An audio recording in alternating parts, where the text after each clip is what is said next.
गाडी थांबली होती, ते दोघं येऊन थांबले साईडला गाडीच्या बाजूला. गाडी जसं निघाली एकट्यानं त्याला ढकललं सेकंडरी मध्ये. बोरामणी नाका येथे बलकर खाली येऊन अनोळखी व्यक्तीचा जागीच मृत्यू. सीसीटीव्ही फुटेजने उघड झाले अपघाताचे खरे कारण. सोलापूर सवेरा न्यूज मध्ये आपले स्वागत आहे. काल दिनांक 9 नोव्हेंबर 2025 रोजी दुपारी ठीक 2 वाजण्याच्या सुमारास बोरामणी नाका येथे एका बलकर खाली येऊन एका व्यक्तीचा जागीच मृत्यू झाला. मयत व्यक्तीची अद्याप ओळख पटलेली नाही. मृतदेह शवविच्छेदनासाठी सिव्हिल हॉस्पिटल येथे दाखल करण्यात आला आहे. सुरुवातीला अपघातानंतर काही लोकांनी कोणीतरी त्या व्यक्तीला ढकलले अशी अफवा पसरवली होती. मात्र सोलापूर सवेरा न्यूजने घटनास्थळी धाव घेऊन तपास केला आणि परिसरातील एक महत्त्वाचा सीसीटीव्ही फुटेज हाती लागला. हा फुटेज पाहिल्यावर अपघाताचे खरे स्वरूप स्पष्ट झाले. सीसीटीव्ही फुटेजमध्ये दिसत आहे की बलकर सिग्नलवर थांबलेले आहे.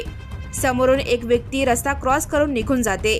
त्यानंतर मयत व्यक्ती रस्ता क्रॉस करण्यासाठी बलकर समोर येते. बलकरच्या मोठ्या केबिनमुळे चालकाला खाली दिसत नाही. सिग्नल सुटताच चालक गाडी पुढे घेतो. जीव वाचवण्यासाठी मयत व्यक्ती धावण्याचा प्रयत्न करतो, पण दोन्ही पाय बलकरच्या चाकाखाली येऊन त्याचा जागीच मृत्यू होतो. हा पूर्ण अपघात आहे. कोणत्याही प्रकारची ढकलाढकली किंवा हत्येचा प्रयत्न दिसत नाही.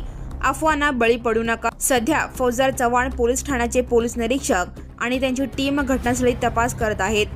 मयत व्यक्तीची ओळख पटवण्याचे प्रयत्न सुरू आहेत. जवळच्या नागरिकांना जर का ओळख पटली तर तात्काळ पोलिसांना कळवावे असे आवाहन पोलीस करत आहेत. Subscribe now and press the bell icon. Never miss an